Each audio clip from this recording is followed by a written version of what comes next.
हाँ, कुछ लोगों के ऊपर शैतानी और जन्नाती असरात होते भी हैं, ये भी सच है, लेकिन उसका तरीका अल्लाह के नबी सल्लल्लाहु अलैहि वसल्लम ने बता रखा है। जब आप कोई नया घर बनाएं या नई दुकान में प्रवेश करें तो उस दुकान के अंदर, घर के अंदर 40 दिन आप अपनी बीवी के साथ बैठ के खाना खा रहे हैं। आपकी इजाजत के बावजूद आपका छोटा भाई आपकी बीवी के पास बैठकर आपके साथ खाना नहीं खा सकता, क्योंकि देवर भाभी का पर्दा है। जब शौहर की इजाजत के बावजूद मेरी बीवी मेरे छोटे भाई के साथ खाना नहीं खा सकती है, तो उसके साथ मोटरसाइकिल पे घूमने कैसे जा सकती है, उसके साथ अपने घर में और मैके कैसे जा सकती है। मैं अपनी बीवी के साथ खाना खा रहा हूं और मेरी बीवी अपनी छोटी बहन को बुला ले, आओ खाना खाओ, मेरी बीवी को कोई एतराज नहीं, लेकिन जर्जीस की बीवी की इजाजत के बावजूद जर्जीस अपनी साली के साथ बैठकर खाना नहीं खा सकता। बीवी की इजाजत के बावजूद, बीवी की परमिशन के बावजूद, क्योंकि परमिशन बीवी दे रही है, शरीयत नहीं दे रही है, इस्लाम नहीं दे रहा है। जर्जीस अपनी बीवी की इजाजत के बावजूद अपनी साली के साथ खाना नहीं खा सकता। जब बीवी की मौजूदगी में साली के साथ खाना नहीं खाया जा सकता है, तो साली को मोटरसाइकिल पर कटिहार और पूर्णिया कैसे घुमाया जा सकता है, मेला कैसे ले जाया जा सकता है, स्कूल छोड़ने कैसे ले जाया जा सकता है, स्कूल से कैसे लाया जा सकता है। ये तमाम चीजें उन लड़कियों के माँ बाप को भी सोचना चाहिए और लड़कों के माँ बाप को भी सोचना चाहिए, शौहरों को भी सोचना चाहिए और बीवियों को भी सोचना चाहिए। इंसान है, उसके साथ भी शैतान लगा हुआ है। इसलिए मेरी बहनों, किसी जवान मौलवी को अपने घर में बिठाकर अपनी जवान बेटी को कुरान की ट्यूशन मत पढ़वाओ। कुरान ही तो पढ़ा रहे हैं। 18-20 साल की लड़की को मस्जिद के मौलाना साहब कुरान पढ़ाएंगे, वो भी घर में। मैं ऐसे बहुत से लोगों को जानता हूं, बहुत सौ का मतलब 5-6 से ऊपर, 5 को तो मैं जानता ही हूं, कन्फर्म है। बुलाया गया घर में, मौलाना साहब सूरह बकरा पढ़ दो 40 दिन में, तो ऑफिस रहता हूं, सूरह बकरा 40वें दिन खत्म होगी, हम आपको इनाम देंगे। मौलाना साहब रोजाना जोहर के बाद आते थे, सूरह बकरा पढ़ के चले जाते थे। मुश्किल से 22-23 दिन गुजरे। एक दिन ऑफिस से बेचारा घर का मालिक आया, देख रहा है इमाम साहब भी गायब, बीवी भी गायब, तिजोरी देखी तो सोना चांदी भी गायब। 5 ऐसे लोगों को मैं जानता हूं, और ये वाकयात कितने लोगों के साथ हुए होंगे नहीं मालूम। इमाम मस्जिद भी मेरे भाइयों फरिश्ता नहीं होता है, मत ऐसा कीजिए। जब सहाबाए किराम बैत ले रहे थे, अल्लाह के नबी के हाथ में हाथ मिला रहे थे, तो यूं कह रहे थे, अय अल्लाह के रसूल मैं बैत करता हूं, शिर्क नहीं करूंगा, चोरी नहीं करूंगा, जिना नहीं करूंगा, तोहमत नहीं लगाऊंगा, शराब नहीं पीऊंगा। जब ये कहकर बैत कर रहे थे, तो औरतों ने सोचा कि शायद बैत के लिए हाथ मिलाना शर्त है, जरूरी है। तो एक औरत ने ऐसे ही पर्दा पड़ा हुआ था, जैसे आप यहाँ शामियाना पड़ा हुआ है, पर्दा पड़ा हुआ था, एक औरत ने पर्दा उठाया और अपना हाथ बढ़ा दिया अंदर, चेहरा नहीं खोला, हाथ अंदर बढ़ा दिया और हाथ बढ़ाकर कहा, अय अल्लाह के नबी आइए मुझसे भी मुसाफा कर लीजिए, मुझसे भी बैत कर लीजिए, मैं शिर्क नहीं करूंगी, चोरी नहीं करूंगी, शराब नहीं पीऊंगी, जिना नहीं करूंगी। अल्लाह के नबी की नजर जब उस हाथ की ऊपर पड़ी, अल्लाह के नबी ने चेहरा घुमा लिया, फरमाया, अय खातून, हाय बीबी, मैडम अपने हाथ को अंदर कर ले, अय औरत अपने हाथ को अंदर कर ले। मुहम्मदुर रसूलुल्लाह किसी पराई औरत का चेहरा तो दूर, उसकी हाथ की हथेलियां देखना भी गवारा नहीं करता। मैं किसी औरत की हाथ की हथेली भी देखना पसंद नहीं करता। औरत हाथ अंदर कर ले, उस औरत को हाथ अंदर करना पड़ा। हमारे नबी औरत का हाथ भी देखना गवारा ना करें। और ये जवान मौलवी जवान लड़की को ट्यूशन पढ़ाए, जिन्नात आगे बिठा लो, कहां से आया, बाल है उस लड़की। अच्छा बताइए, आपके यहां ऐसा इलाज करने वाले हैं कि नहीं? ऐसे ठगिया मौलवी हर जगह मिलते हैं, हर शहर में मिलते हैं। बाल पकड़ेंगे उस औरत के, बोल कहां से आया ऐसे।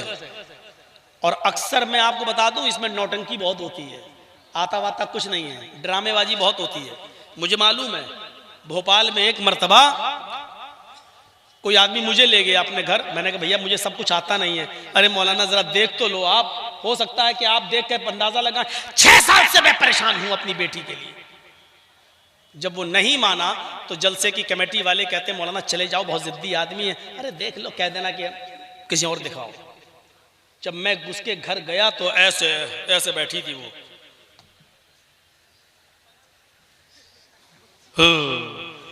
हमने जब हम अंदर गए, मैंने कहा सलाम वालेकुम।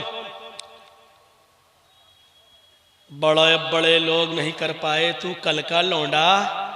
लगा है ये क्या बक रही है यार मुझको। अरे जा।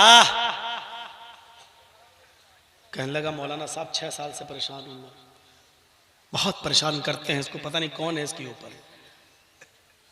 मैं उसको बाहर निकाला, नहीं मैंने अंदर ही उसके सामने, लड़की के सामने मैंने कहा अरे कुछ नहीं है, नौटंकी कर रही है, ड्रामा कर रही है।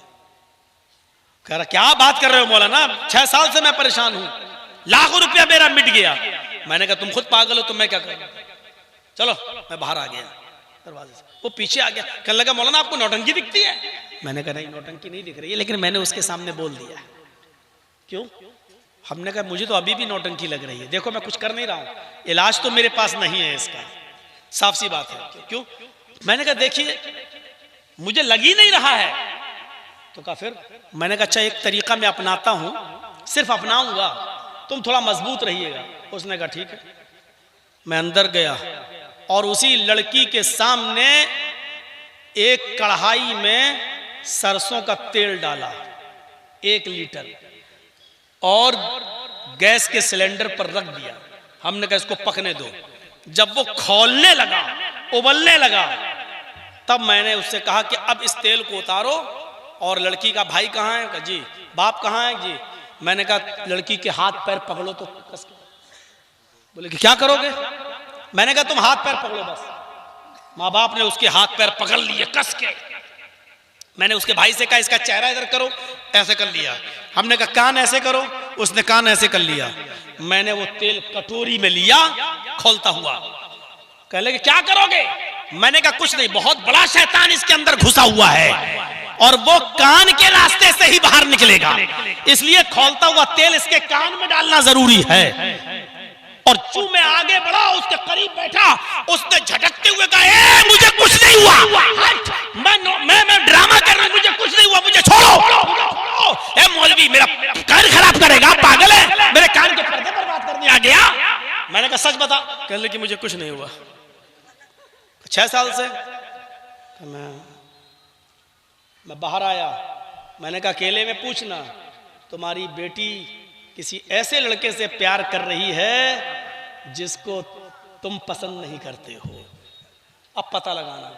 उसने कहा हाँ ये बात तो है, वो जिसको कहती है हम उससे शादी नहीं होने दे रहे हैं। मैंने कहा सारी नौटंकी बस यही हो रही है और कुछ नहीं है। अभी आप उस लड़के के साथ शादी कर दो, सारा ड्रामा खत्म। ये कैसे कर दो? वो लड़का तो क्रिश्चियन है। हमने कहा ये तुम्हारे घर का मैटर है, जब इन स्कूलों में पढ़ाया है तो ये भुगतो, जब इन स्कूलों में पढ़ाया है तो भुगतो। जब को एजुकेशन दी है, लड़का और लड़की को एक साथ बिठा के पढ़ाया है तो ये दिन देखो। ये तुम्हारी हेडिंग है, मेरी हेडिंग नहीं है। चल दिया मैं वहां से उठकर। तो मैं अक्सर बताता हूं कि इसमें जितनी भी कहते हो ये सब अक्सर ड्रामे करने वाली हैं। इंसान से अफजल कोई मखलूक है? इंसान से अफजल?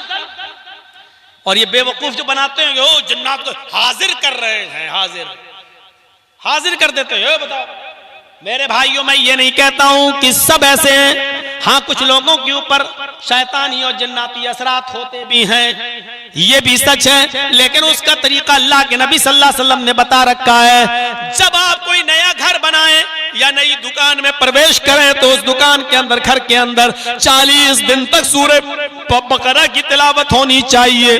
पढ़िए हर फर्ज नमाज के बाद ला इलाहा इल्लल्लाह लहुल मुल्क व लहुल हम्द व हुवा अला कुल्लि शैइन कदीर पढ़िए। मेरे प्यारे साथियों, हर सुबह फजर की नमाज के बाद 100 मरतबा ला इलाहा इल्लल्लाह वहदहु ला शरीका ला पढ़िए। आप देखिए कैसे आपके ऊपर कोई जिन्नाती असर, शैतानी असर हो जाए। आपको मैं बताऊं, आप आयतल कुर्सी पढ़िए, आप सूरह बकरा का पहला और आखिरी रुकू पढ़िए, चारों कुल पढ़िए, और फिर देखिए कि आपके ऊपर कैसे शैतानी और जन्नती असर हो जाए। अल्लाह के नबी सल्लल्लाहु अलैहि वसल्लम ने उनका तरीका इलाज भी बताया है। लेकिन यहाँ तो शौक है अगरबत्ती जलवाने का। अगरबत्ती जलाएंगे, लौबान जलाएंगे, बिठाएंगे, बाल पकड़ेंगे, लाठी से मारेंगे उसको, बोल, और इतना मारते हैं उसको। मेरे भाइयों, शैतान अगर अल्लाह ताला ने इस दुनिया के अंदर रांदे दरगाह करके भेजा है तो शैतान को भगाने की दुआएं भी बताई हैं। आऊज़ु बिल्लाहि मिनश शैतानिर रजीम क्यों पढ़ा जाता है? ला हौला वला कुव्वता इल्ला बिल्लाह क्यों पढ़ा जाता है? शैतान आपके खून की रगों में दौड़ रहा है। यहाँ अज़ान की आवाज आती है, हय्या अलस सलाह, आओ नमाज की तरफ, शैतान बेकार मत जाओ। इसलिए यहाँ पढ़ा जा रहा है। उस शैतान को अपने ऊपर से दूर करने का एक ही तरीका है कि दुआ पढ़ो, ला हौला वला कुव्वता इल्ला बिल्लाह। शैतान आपके अंदर से भाग गया, मस्जिद की तरफ आओ। शैतान को अगर है इस दुनिया में तो उसको भगाने के तरीके भी तो जनाब मोहम्मद रसूलुल्लाह ने बताए हैं। लेकिन शर्त यह है कि हमें उस तरीके को अपनाना है जो जनाब मोहम्मद रसूलुल्लाह सल्लल्लाहु अलैहि वसल्लम ने अपनाया है। हमारे समाज और सोसाइटी में शिरकी अमाल कदम कदम पर मिल रहे हैं हमें और आपको, इसलिए इनसे हमें और आपको परहेज करना चाहिए। मुआशरे की इस्लाह करिए, अपनी बेटियों और बहनों से पर्दा कराइए, अपनी माँ से कहिए कि अपनी बेटियों पर कड़ी नजर रखें।